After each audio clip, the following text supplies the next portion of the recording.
한 수도원의 수도사가 그의 제자들을 불러 모아놓고 그러고는 그들 앞에 보이는 하얀 종이 위에 선을 하나 그으면서 하는 말이, 내가 그은 선에 손을 대지 말고 이 선을 작고 가늘게 만들어 봐라 라고 그들에게 지혜를 테스트했습니다. 많은 제자들이 하얀 종이에 그어놓은 선을 손대지 않고 어떻게 더 작고 가늘게 할 수 있을까 고개를 갸우뚱갸우뚱 하고 있을 동안에 총명한 제자 하나가 빙그레 웃으면서 아마 그 선생님의 마음을 헤아린 듯 붓을 하나 가지고 오더니 그 종이 선 옆에 더 굵고 더 긴 선을 하나 둘 그어가기 시작합니다. 그러고는 선생님 앞에 그 종이를 주니 선생님 또한 만족한 답을 보면서 그 종이를 제자들에게 보여줍니다.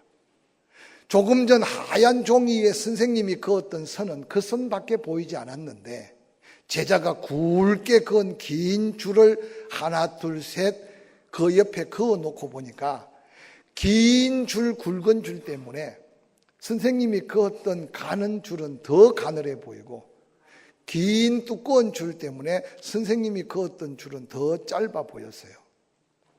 그 선생님이 교훈을 하고 싶은 것은 뭘 보고 집중하느냐에 따라서 삶의 모든 조건들이 달라질 수 있다는 귀한 교훈을 남긴 한 이야기입니다.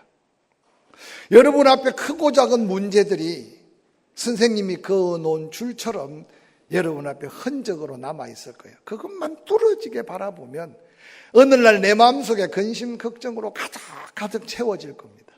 그런데 오늘 그 선생님의 줄 옆에 굵게 그은 줄같이 기도로 또 줄을 하나 걸고 하나님의 은혜로 또 줄을 하나 더 굵게 그어가기 시작하면 어느 날 내 마음의 근심, 내 마음의 걱정보다도 이미 받은 은혜의 크기가 더해지고 또한 하나님의 더한 은혜에 대한 기대가 우리 마음속에 가득 차서 문제보다도 염려, 근심보다도 하나님의 더한 은혜를 찾는 믿음의 자리에 우리가 서게 되지 않을까 생각해 봅니다. 사랑하는 성도 여러분, 우리가 하나님의 이름을 기억할 때마다 하나님은 사랑의 하나님입니다 라고 고백하고 믿습니다. 근데 하나님이 성경 곳곳에 사랑의 하나님으로만 보여지는 게 아니라 어떤 면에서는 하나님은 그 사랑까지도 우리에게 은혜로 베풀어 주신 은혜가 풍성한 하나님인 것을 하나님은 스스로 우리에게 증거해 줍니다. 그래서 하나님은 모세를 통해 이스라엘 백성들에게 민수기 6장 24절에 이렇게 선포하셨습니다. 여호와는 내게 복을 주시고 너를 지키시기를 원하며 여호와는 그의 얼굴을 내게 비추사 은혜 베푸시기를 원하며 여호와는 그 얼굴을 내게로 향하여 드사 평강 주시기를 원하노라 할지라 하라. 27절이 얼마나 중요한지 몰라요. 모세를 향해 그들은 이같이 내 이름으로 이스라엘 자손에게 축복할지니 내가 그들에게 복을 주노라 라고 약속하고 있습니다. 이 하나님의 거룩한 선언 선포 이 약속 때문에 그 약속의 사명 맡은 부모가 자식을 향해 주의 종이 성도들을 향해 손을 들어 복을 빌면 하나님은 그 약속대로 하나님이 그들에게 복을 주시는 하나님이 바로 은혜 베푸시기를 원하시는 하나님이라는 사실을 기억하시기를 주의 이름으로 간절히 축원합니다. 그런데 우리의 삶을 돌아보면 그 은혜로 풍성해서 감격 속에 사느냐? 때때로 그렇지 못하기 때문에 우리는 어느 날 하나님의 은혜가 줄어들고 하나님의 축복이 나에게 멀어졌다고 생각할 수 있습니다. 예수님은 그러한 하나님의 은혜에 대한 비밀을 설명할 때 씨 뿌리는 비유를 통해 말씀하십니다. 씨는 똑같이 30배, 60배, 100배로 결실할 수 있는 알곡인데 길짝밭에 떨어진 씨, 가시밭에 떨어진 씨, 돌짝밭에 떨어진 씨는 씨의 능력도 발휘해 보지 못하고 아무런 열매를 맺지 못함을 우리에게 말씀합니다. 그래서 이사야 선지자는 안타깝게 말하기를 너희의 마음의 밭을 끊임없이 갈아엎지 않으면, 아니 심령밭이 옥토밭이 되지 않으면 은혜 베푸시기를 원하는 하나님의 은혜 축복하시기를 원하신 하나님의 축복이 나와 상관없음에 대한 안타까움을 호소하고 있음을 성경은 우리에게 말해주고 있습니다. 그래서 우리의 심령밭이 얼마나 온유하고 부드러워 예수 마음으로 그 하나님의 은혜가 내게 떨어지면 그게 은혜의 크기가 감사의 크기로, 그래서 하나님께 영광을 드러내는 삶을 살기를 원하시는 은혜 베푸신 하나님의 뜻을 다시 한번 확인하고 더한 은혜 안에 있을 수 있기를 주의 이름으로 간절히 축원합니다. 이스라엘 백성들은 이른비가 축복으로 여깁니다. 그러나 이른비만이 축복이 아니라 이슬이 그들에게는 엄청난 축복입니다. 메마른 광야에 비는 내리지 않지만 하나님은 그 광야에 이슬을 내려서 그 모든 초목들이 꽃을 피우고 열매를 맺어가게 하시는 것이 이스라엘 땅의 그 백성들이 하나님의 은혜로 고백합니다. 그런데 이슬이 똑같이 하늘에서 내리지만 이슬이 더 내리는 곳이 있고 덜 내리는 곳이 있대요. 골짜기가 깊을수록 이슬이 더 많이 내린다는 사실을 여러분은 아마 경험 속에 기억하고 있을 겁니다. 때로는 고난이 크면 클수록, 환난의 고통이 크면 클수록 하나님의 은혜는 내 심령에 더 풍성하게, 더 풍요롭게 은혜로 채워져서 어느 날 나의 나된 것이 하나님의 은혜임을 고백할 수 있는 것이 하나님의 은혜요 축복임을 기억하시기를 주의 이름으로 간절히 축원합니다. 오늘 저는 은혜 이야기를 좀 해보려고 합니다. 신구약 성경에 하나님의 사랑의 크기에 걸맞는 수없는 은혜의 이야기가 가득 채워져 있습니다.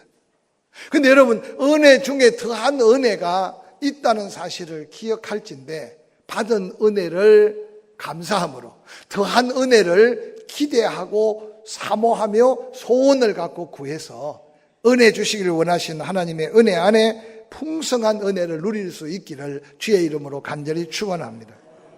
특별히 신약 성경 곳곳 공간복음서에 보면 예수님이 은혜를 베푸시는데 말씀으로 구원하시고 말씀으로 약속하신 은혜도 있지만, 특별히 우리의 시각적 감각적으로 빨리 느낄 수 있는 게 병든 자를 고쳐가며 그 한 상황에 있는 영혼들에게 은혜를 베풀어 하나님의 은혜 베푸심을 많은 사람이 깨닫게 하는 걸 볼 수 있습니다. 그래서 얼마나 각색 병든 자를 고치는지요. 성경에 보면 누가복음 8장 1절에 그렇게 말합니다. 그 후에 예수께서 각 성과 마을에 두루 다니시며 하나님의 나라를 선포하셨는데, 하나님의 나라만 선포하고 말로만 복음만 전가한 것이 아니라 그 현장에 12제자도 함께 했을 뿐만 아니라 악한 귀신을 쫓아내고 각색 병든 자를 고쳐주시면서 하나님의 나라의 신비한 은혜의 비밀을 가르쳐 주셨다는 거죠. 특별히 그 가운데 이 세상에 거의 인간의 상식 경험 이해로 불가능하다고 하는 죽은 자를 직접 살리시면서 엄청난 하나님 되심의 능력을 예수 그리스도께서 보여주셨어요.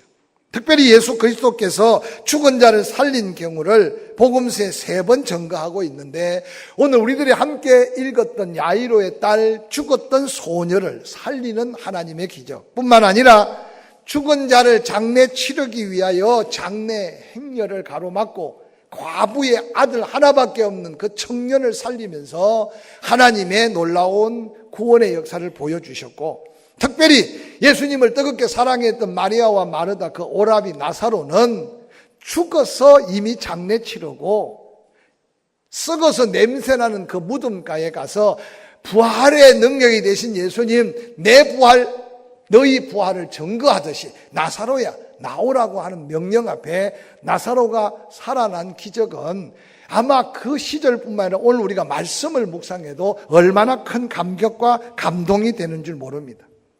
사랑하는 성도 여러분, 특별히 오늘 예수 그리스도께서는 이 야이로의 12살 먹는 딸을 살리면서 끊임없이 예수 그리스도가 누구인가를 끊임없이 증거하면서 진정한 은혜를 사모하는 자들에게 은혜 베푸시기를 원하시는 하나님의 아름다운 뜻을 우리에게 밝히 보여주고 있습니다. 그런데 모두가 다 은혜의 현장에 모두가 다 더한 은혜를 경험한 것이 아니기에 오늘 저는 이 누가복음 8장을 중심으로 우리는 어떤 모습으로 은혜를 받았으며 그 은혜를 우리는 얼마나 감사하고 있는지, 아니 그 은혜 다음 더한 은혜에 대한 기대와 사모함을 가지고 정말 내게 다가오는 여러 가지 은혜 위에 더한 은혜를 받을 장애물들을 믿음으로 이겨가면서 더한 은혜 안에 살고 있는지 우리 자신의 삶을 점검하는 시간이 되었으면 좋겠습니다. 특별히 누가복음 8장 35절 이하에는 이런 말씀이 기록하고 있습니다. 사람들이 그 이루어진 일을 보러 나와서 예수께 이르러 귀신 나간 사람이 옷을 입고 정신이 온전하여 예수의 발치에 앉아 있는 것을 보고 두려워하거늘 귀신 들렸던 자가 어떻게 구원을 받았는지 본 자들이 그들에게 이르매 그라사인의 땅 근방 모든 백성이 크게 두려워하여 예수께 떠나가시기를 구하더라. 예수께서 배에 올라 돌아가셨다라고 성경에는 기록하고 있어요. 바로 이 야이로의 12살 먹는 딸을 살리고 특별히 헬루증 앓는 이 여인을 고치는 상황 직전 예수님은 이미 가버나움의 갖가지 은혜와 역사를 이루고 가버나움 남동쪽에 있는 이 그라사 땅으로 배를 타고 가셨어요. 그라사 땅에 도착하자마자 많은 사람들이 모여 병든 자 고치고 구원을 받았으면 좋았을 텐데 그라사 땅에는 군대 귀신이 접혔던 한 청년이 있었는데 성경은 기록하기를 아무도 그를 제어할 수 없는 그 강력한 귀신에 짓눌려서 마을 사람들이 한순간도 편안하게 잠들 수 없고 삶을 영위할 수 없는 그 마을의 큰 위기를 예수님은 직접 목격하게 됩니다.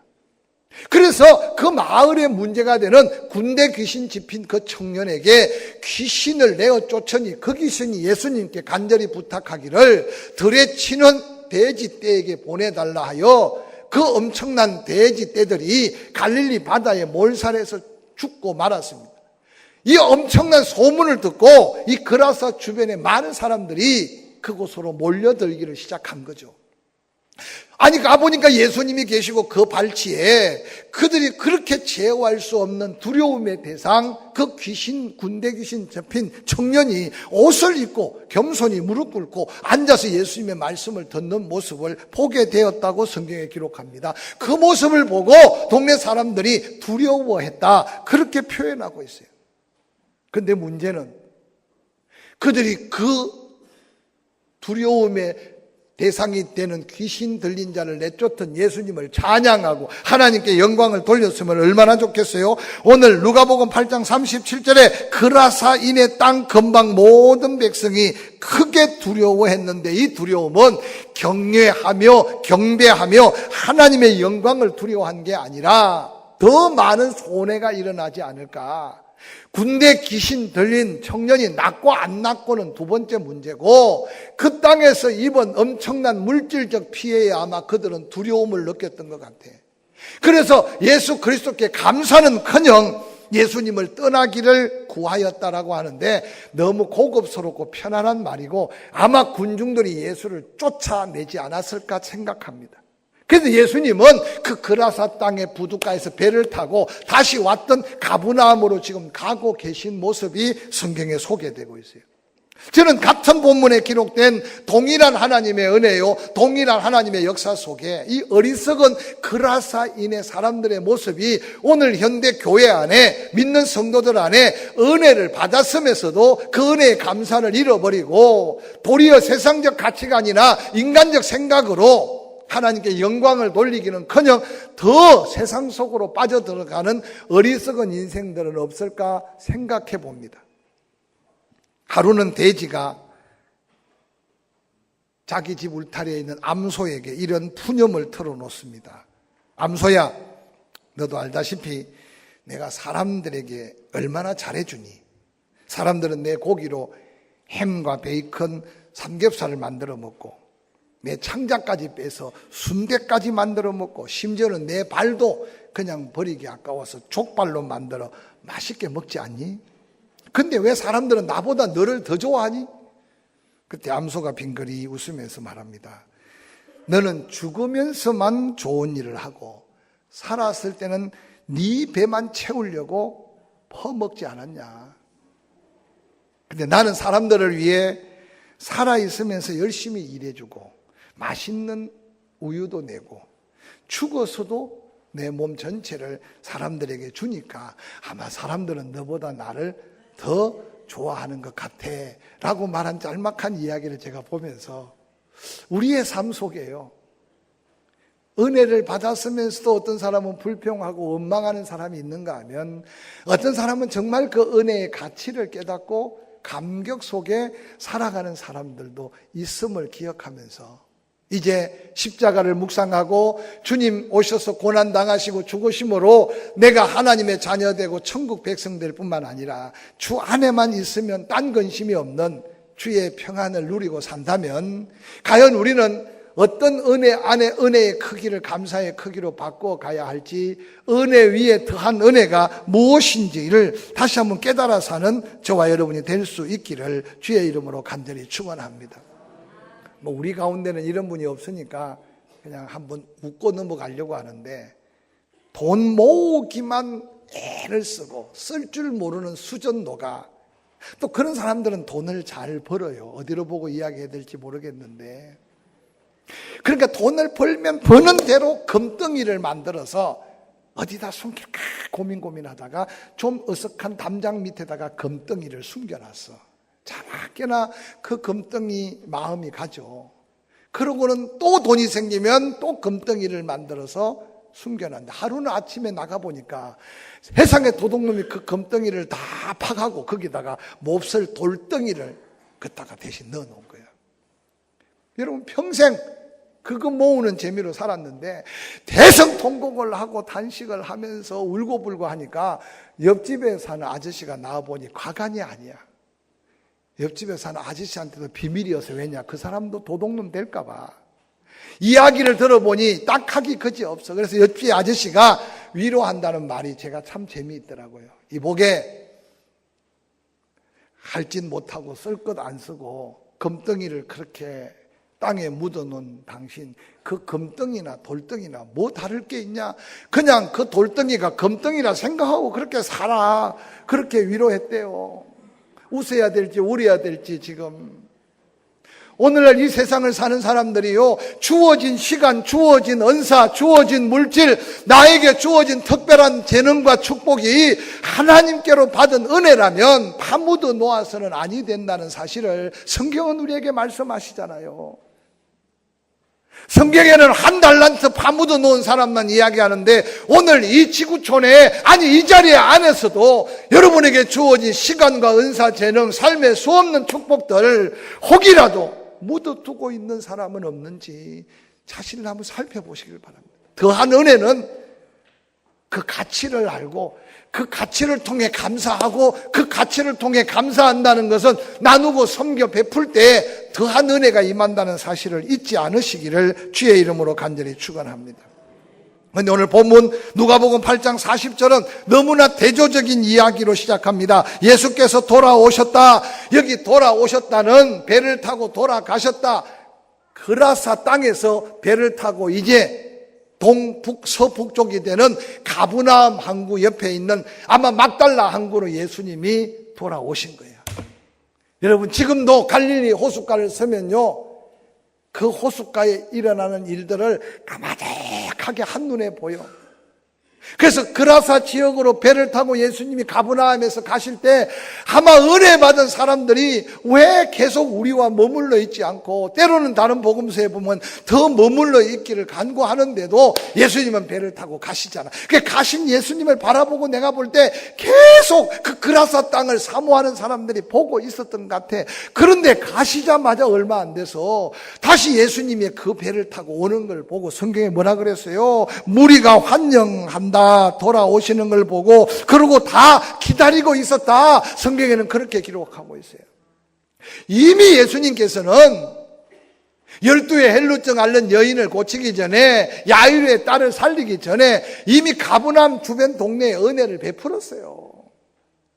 은혜를 받은 그들은 더한 은혜를 사모하며 예수님이 가실 적부터 그 그라사 땅을 바라보며 사모하고 기다렸어. 그리고 돌아오신 예수님을 열렬히 환영하고 있는 이 모습이 오늘 우리가 은혜 앞에 선 사모함이 있는지 없는지 우리의 영적 모습을 가름하게 하는 도전의 메시지가 아닌가 생각합니다.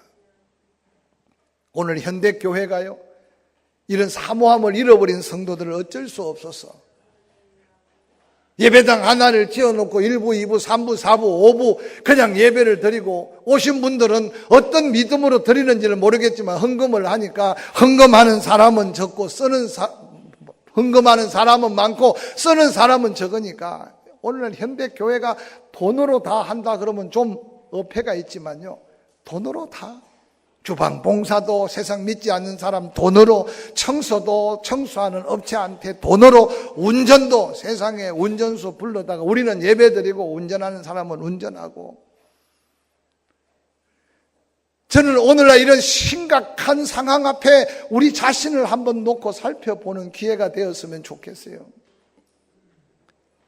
시간을 주신 하나님께서 그 시간을 통해 영광을 받으시기를 원할 때, 여러분 시간을 가감하게 쪼갤 수 있는 믿음이 있을 때 그 시간의 은혜 위에 더한 은혜 하나님이 허락하실 줄로 믿습니다. 아멘 좀 크게 하이소. 아무리 꽃놀이가 좋고 아무리 결혼식도 오라는 데가 많아도 주일날은 하나님 앞에 드려야 될 시간인 걸 구별하지 못하고 어떤 은혜를 더 구하며 더한 은혜의 의미가 어디 있겠어요. 오늘도 오신 여러분을 축복합니다. 옆 사람한테 이렇게 격려합시다. 오라는 데가 많았을 텐데 예배자로 와서 축복합니다. 당신의 믿음은 성공입니다. 할렐루야, 할렐루야. 여러분 힘들게 어렵게 벌어서 쓸 것도 많겠지만 그러나 여러분 한 달 동안에 때로는 한 주를 살면서 하나님의 은혜였습니다라고 고백이 된다면 하나님의 것을 구별하는 감격 속에 하나님은 더한 은혜를 예비하신 하나님이 사모하며 기다리며 환영했던 가버나움 사람들을 통해서 주는 하나님의 역사임을 기억하시기를 주의 이름으로 간절히 축원합니다. 가끔 이렇게 연합사업을 해보면 교회에 밥할 사람이 없대. 밥할 사람이 없는 게 아니고 은혜를 사모하는 사람들이 없는 거겠죠. 사랑하는 성도 여러분, 그렇다고 해서 모두가 다 밥만 하면 어떻게 되겠어요? 제가 늘 생각할 때 먹는 사람도 있어야 되고 하는 사람도 있어야 되는데 먹는 사람도 복이 되고 하는 사람도 복이 되는 게 은혜를 받은 자의 사명의 감당함이 은혜인 줄 믿으시기를 주의 이름으로 간절히 축원합니다. 오늘 저녁은 초청하는 분들을 대접해라. 사실 제가 개인적으로 장로님들하고 고민을 했어요. 해가족들 미리 좀 와서 식사라도 섬길까. 그런데 이게 또 일이 너무 커져서 제가 믿음이 좀 적은 것도 있지만 집회에 집중하려고. 그래서 여러분 좀 호주머니 손해가 되겠지만 손해가 아니고 정말 내가 초청할 사람 함께 가서 차라도 한잔 하고 시간 맞춰 오시면 반드시 하나님의 역사가 나타날 줄 믿습니다. 조금 일찍 온 사람들, 혹이라도 못 먹는 사람들, 그래서 라멘 파티를 한대요. 라멘 파티를. 제가 라멘을 참 좋아하거든요.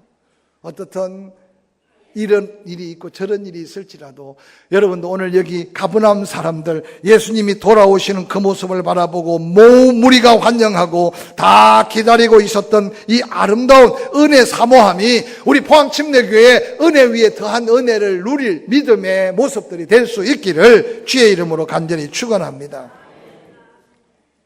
그렇게 모두가 사모하고 있는 가운데 예수님이 부둣가에 내릴 때 가장 먼저 예수님께 쫓아왔던 사람 하나인데 그가 바로 가버나움 회당의 회당장 야이로였어요. 당시에 회당장이라고 하면 유대인 가정 10가정이 모이면 회당을 만들어 놓고 말씀을 묵상하고 하나님 앞에 경배하며 찬양하는 문화가 있었는데 가버나움 회당은 굉장히 큰 회당이에요. 지금도 그 가버나움 회당이 아름답게 복원이 돼서 완전 복원은 아니지만 그 크기가 감히 짐작이 가요.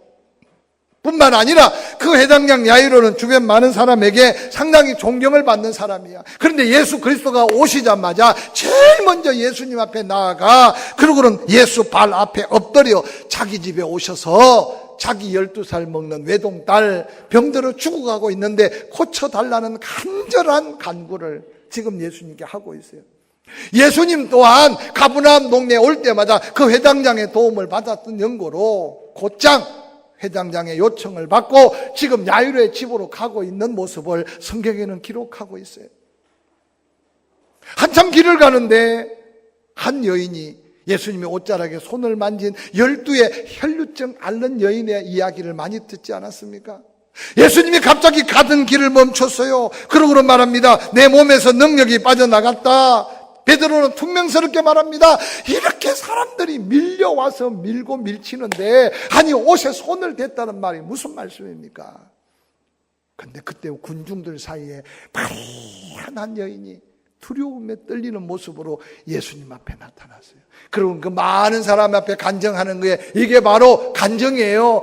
나는 집에 있어도 죽습니다. 돈이 있을 때 의사도 만나보고 약을 먹었지만 약을 먹고 의사를 만날수록 내 병이 중하여서 집에 있어도 죽습니다. 유대의 여러 가지 계율을 보면 혈류증 앓는 여인이 군중 가운데 있으면 들키면 돌에 맞아 죽습니다. 집에 있어도 죽고 나와서 혈류증 앓는 여인 사람들에게 들키면 돌에 맞아도 죽을 운명인데 갑자기 내 마음속에 신락 같은 믿음이 생겼습니다.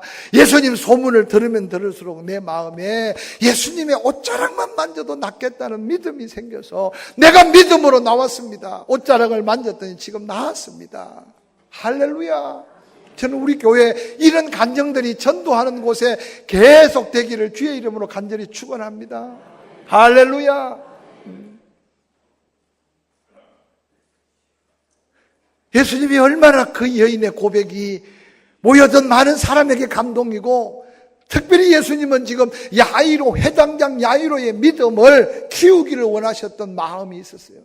그렇게 시간을 보내고 있는 중에 그리 멀지 않는 야이로의 집에서 배는 벌써 도착했는데 아니 숨이 떨어지기는 오실 시간이 됐는데 오지 않는 그 순간 12살 먹는 외동딸이 죽어버렸어. 그러니까 그 집에 있는 일꾼들이 쫓아온 거예요. 그러고는 사람들 눈치 보지도 않고 야이로에게 말하기를 당신 딸이 방금 죽었어요. 이제 모든 게 끝났어요. 선생님도 괴롭게 하지 마세요. 소리 질렀어요.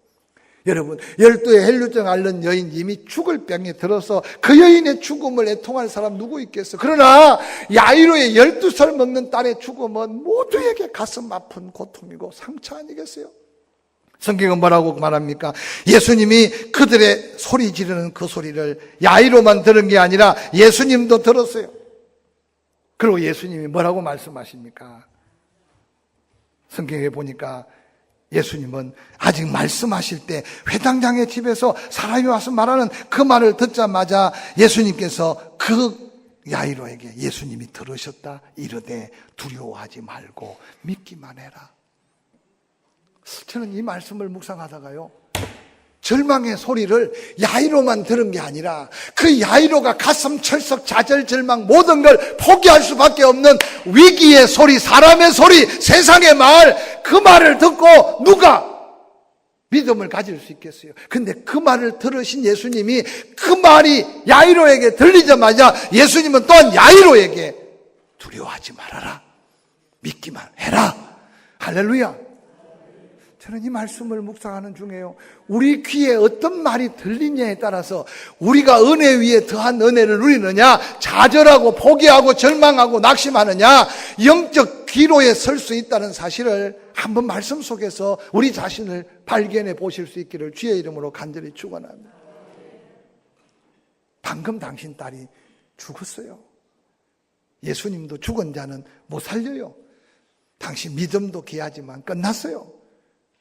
사랑하는 성도 여러분, 끊임없이 우리를 유혹하고 끊임없이 우리 마음을 혼란스럽게 하는 것은 우리 육신의 믿음의 한계를 초월할 수 없는 세상의 말과 환경 때문에 우리는 기도 한번 제대로 해보기도 전에 헌신 한번 제대로 해보기도 전에 하나님 앞에 더한 은혜를 받기 위해 도전해보기 전에 어느 날 포기해버리는 연약한 우리의 모습을 오늘 본문을 통해 보여주시지 않나 생각합니다.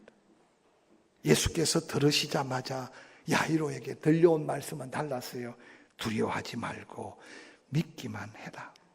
사랑하는 성도 여러분, 오늘 본문에 두려워하지 말고 믿기만 하라는 말은 헬라어 원어적인 뉘앙스로 설명하면요, 이제부터 믿어야 된다, 그 말씀이에요. 죽어가는 딸이 예수님이 오셔서 손 얹고 기도하면 살았던 거 구경하고 봤어. 야이로는 그 믿음은 있었어. 그런데 예수님이 야이로에게 더한 믿음을 갖기를 원하는 것은 죽어가는 딸이 고침받는 것 믿는 것도 귀한 믿음이지만, 이제 가버나움의 사람이라면, 아니 네가 하나님 앞에 더한 은혜를 받기를 원한다면 죽어가는 딸을 고친 믿음 위에 죽은 딸도 살릴 수 있는 믿음을 가져보라고 하는 거룩한 도전이 예수님의 말씀임을 기억하시기를 주의 이름으로 간절히 축원합니다. 축원합니다. 사랑하는 성도 여러분, 왜 문제 앞에 절망하고 왜 문제 앞에 좌절합니까? 세상 말은 들리는데 주의 이 음성이 안 들려. 세상의 가치관은 평가가 되는데 하늘나라 은혜의 크기에 감격은 내게 자꾸 식어져. 그러다 보니까 어느 날 은혜는 받았음에도 감사는 잃어버리고, 사명은 받았음에도 헌신은 잃어버리고, 하나님의 귀한 축복의 경험은 있는데도 더한 축복 앞에는 주저하고 있는 우리의 연약함을 한번 살펴가면서 이 한 주간 주님의 십자가를 묵묵히 붙들고 포기하지 않아야 될 때 이제 더한 믿음이 필요하다는 주의 그 음성 앞에 시간, 물질, 마음, 사명 다시 다 잡고 십자가 붙들고 나아가는 걸음에 죽은 자 살아나는 이 감격의 은혜가 우리의 삶에 더해질 줄로 확실히 믿습니다. 할렐루야.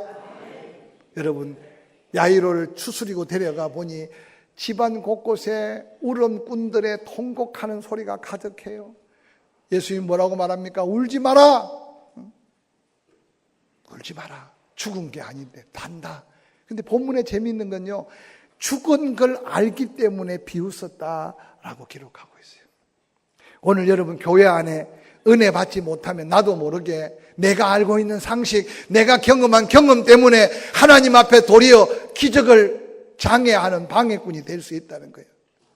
그들은 울어주는 게 도와주는 건 줄 알았어. 근데 하나님의 역사가 뭔지 관심이 없어. 울고 불고 하다가 울지 말라는 주의 음성에 그런 귀를 기울이지 못했어.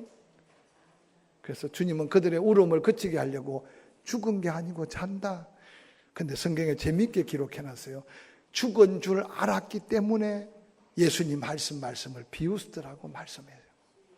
사랑하는 성도 여러분, 오늘 이 어리석은 자들의 무리 가운데서 우리는 더한 믿음으로 주의 말씀 귀 기울여 가면서 더한 은혜 사모하고 더한 은혜를 위해 도전하는 우리의 믿음들이 되기를 주의 이름으로 간절히 축원합니다. 축원합니다.